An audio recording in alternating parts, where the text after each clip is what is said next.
So we have here one of our customer, Outlander 2022. So there is a problem or complaint customer. The engine is not starting sometimes, and we scan that there is active code for immobilizer, and as you can see here, there is what they call this one, ESL, or for immobilizer, EMO. Okay, this is the inside. There is a electronic device inside.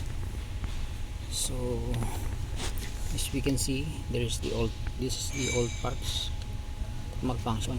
See this one, not going down, and this one going down and also up.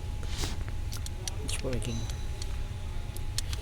and there's alignment from the steering also, as we can see here. Okay, that area is inside. So we change this one, this is the new one, then this is the old one. Okay, and I hope you enjoy, you learn something. Thank you.